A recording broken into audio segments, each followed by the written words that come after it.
Hello everyone. In today's video, I'm going to discuss how to fix a dull and muddy looking art in 3 simple steps. So without any further ado, let's get into it. Here I have this portrait with some smudged and muddy colors, especially in the shadow areas. These parts are making it look lifeless and not good at all. So how can we change that? The first step would be fixing the saturation. And to do that, I'm going to use the color range tool and select the shadow region. Be careful when choosing the colored parts because you might alter the colors of the other parts that you don't really want to. After selecting the specific area, choose the Hue, Saturation and Lightness tool from the FX menu. I cannot give you an exact parameter because everyone has their own taste. You might want to have a cooler shadow or stylized color for your portrait, so it all depends on how you want it to be. Personally, I wanted to increase the saturation, lightness a bit and wanted to change the hue of it. The muddy colors are gone from the shadow region, but the whole portrait is still far away from being perfect. And there comes our next step, that is increasing the contrast. If we take a look at the portrait, specifically the hand, there is major lack of light and dark difference, and that needs to be changed, which is exactly what adding contrast is. It's simply adding extra light colors to the highlighted parts and extra dark color to the shadow parts. I'm starting with the highlight because it's the most lacking point here. You might ask that why didn't I use the same method as before for this? My answer would be I personally do not like that method, so I'm applying the colors all by myself. But if you want to go for a shortcut, then you can of course use color range or lasso tools to increase the brightness, but make sure that it doesn't look weird.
Now that I have added all the necessary lighter colors, it's time to blend.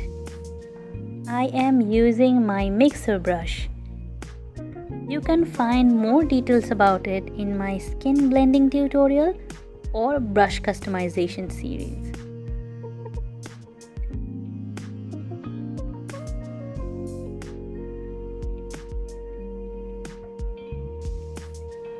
I actually kind of forgot to add the darker colors in the shadowy region, and went on to the third step. But thankfully, I remembered it and fixed it as well. Speaking of the third step, it's actually more of a trick than a step. It's something I personally love a lot, so I'm going to tell you that secret of mine when we get in that segment.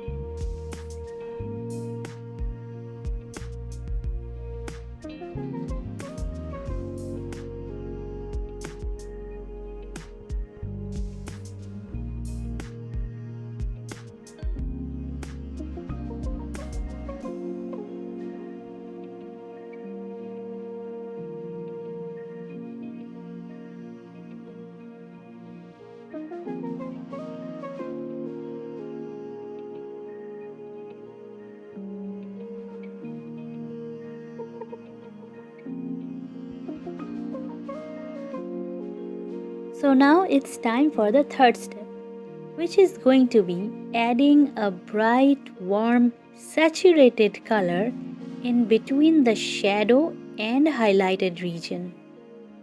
If you see any reference picture of natural light falling on human skin, you would be able to see a warm hue in between the shadow and light region. So adding that little detail will visibly improve your works. But do not apply it too much or make it extremely saturated. Then it will look out of place. And also, blending has a very crucial role in this step.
Like I told you before, I forgot to add the darker colors, so I am going to do it together with the third step.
Now I'm going to add some final finishing touches with these extra light highlights to make it look juicy.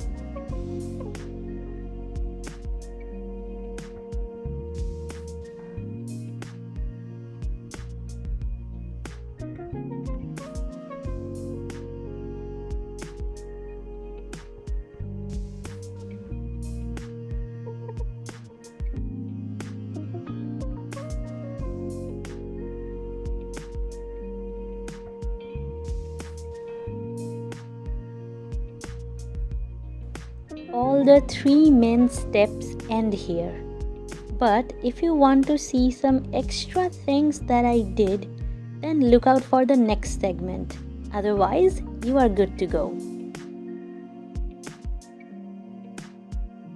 This is just me trying to make the lips stand out more.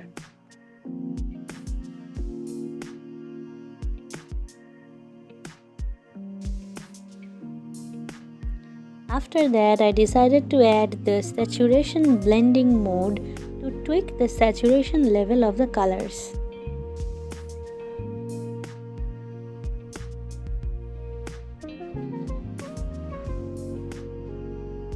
Then I decided to shift the overall hue of the colors towards orange-yellow region because it felt a bit too red-pink to me.